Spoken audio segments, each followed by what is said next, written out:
Hi, welcome to another episode of Hot Takes and poor John Swinney. He's so desperate for independence, but it's an independence that will never happen. There's been a series of meetings and 3 constitutional experts gave evidence to MSPs about the possibility, or rather impossibility, of Scottish independence. And all of them therein gathered agreed that there has to be what is called the settled will of the Scottish people in order to even begin thinking about the breaking up of the United Kingdom. In fact, before even thinking about a second referendum. And even then, the second referendum would not be binding, and it would be up to Westminster as to whether or not there even was a second referendum. Getting the first stage of this, the settled will of people, is of course the hard part. It would need an absolute majority. It would need to be clear. It would need to be so undeniable that the people of Scotland wanted independence. And that, I'm afraid, is not very, very easy to come by. Because even if the SNP had the most seats, even if the SNP had an absolute majority at Holyrood, that would still not indicate a majority of people's views. It would just be an offshoot, a reaction of how the voting system worked. There'd still be more people voting against the SNP than for it.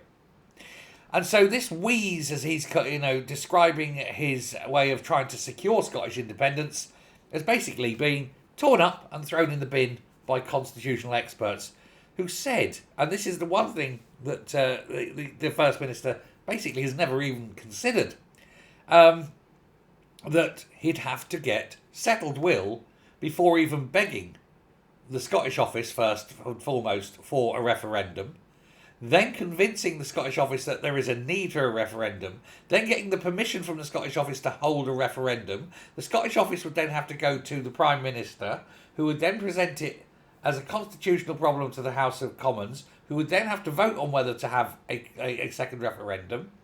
You'd then have to have the second referendum and win it, and then you'd have to go back to Westminster and say, look, we've won this second referendum, but they could still deny it if the win wasn't big enough.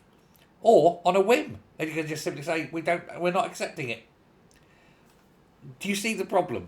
Independence ain't going to happen because no government at Westminster is going to give up the advantage of having Scotland through its the North Sea and the 200-mile exclusion zone, but also for security concerns and also the expense of having to build a huge, great, hard, fenced border and man it and police it. Plus, the vast majority of Scotland wouldn't want it if it even came to pass because they realised that they would be absolutely destitute because the Scottish pound would be worth pennies overnight. And you can't have sterling, said Westminster. No. You can use what you like, but you're not having our money. And you'll have to raise everything you needed from your own tax. Good luck. So it isn't going to happen. But since just about any Prime Minister is going to turn down a request for Section 30, which is the second referendum, and there's no mechanism at all for that to be appealed, John Swinney has to accept that it's never going to happen. That independence is never going to happen. And that is the very shibboleth of the SNP's existence. Independence. And if they accepted it isn't going to happen, they go on and do other things and stop wanking money away on independence matters.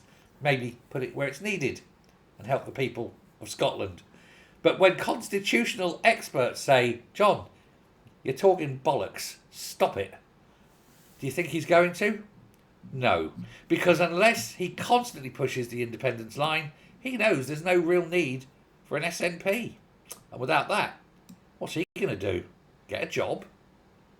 Who the hell's going to employ any of them? They're all useless. Politicians have got no transferable skills. Thanks very much. Bye.